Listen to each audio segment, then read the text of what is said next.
Conformément aux nouvelles règles imposées par Pékin, les Hongkongais ont commencé à voter, ce dimanche, pour désigner leurs représentants au conseil législatif de la ville, mais seuls les patriotes peuvent se présenter, réduisant considérablement le nombre de sièges élus directement par la population.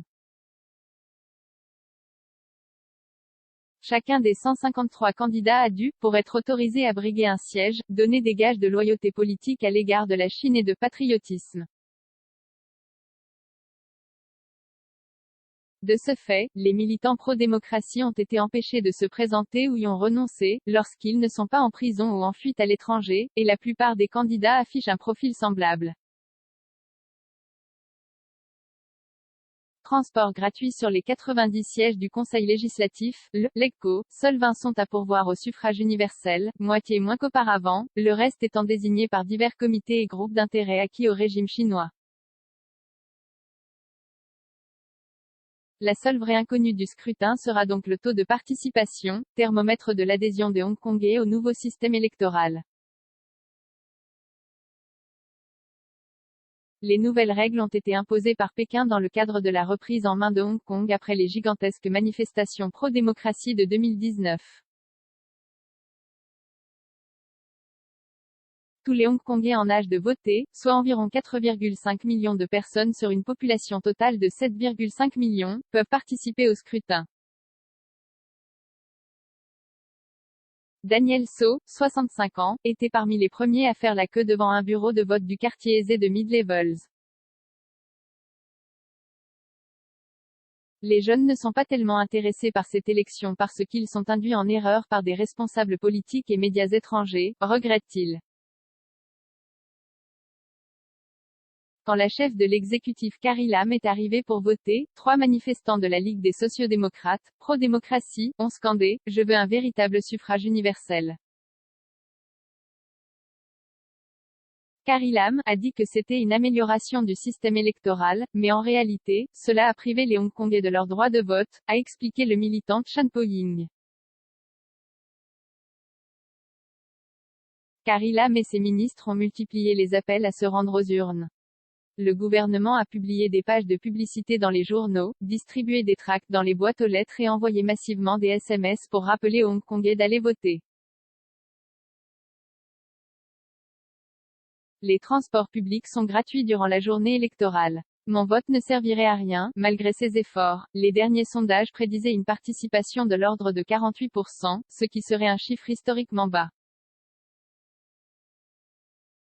À la mi-journée, 839 563 électeurs avaient glissé un bulletin dans l'urne, soit un taux de participation de 19%, selon les autorités, le taux le plus bas à mi-parcours depuis la rétrocession du territoire à la Chine en 1997.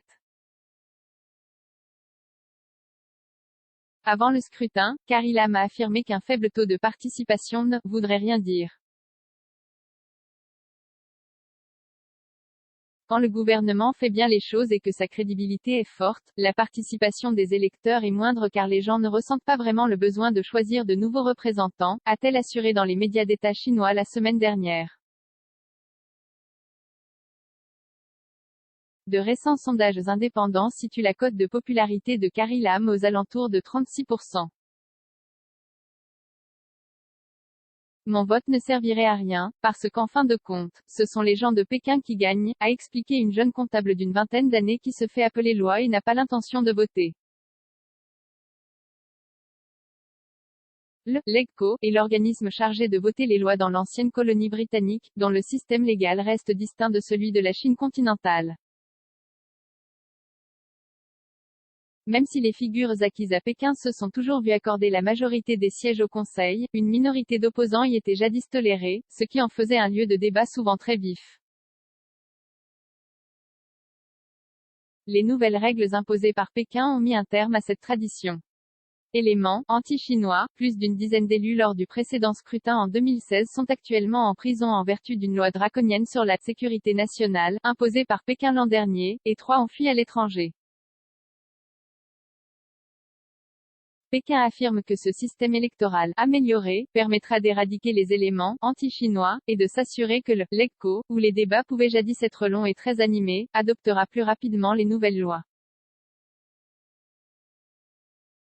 Ouvert à 8h30, 1h30 GMT, le scrutin sera clos à 22h30, 14h30 GMT. S'abstenir ou voter blanc ou nul reste légal à Hong Kong. En revanche, encourager ces pratiques constitue depuis cette année une infraction pénale.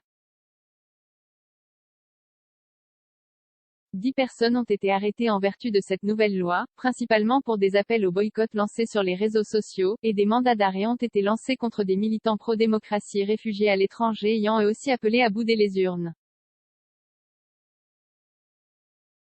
La police a déployé plus de 10 000 agents dimanche dans les rues de Hong Kong pour prévenir tout incident.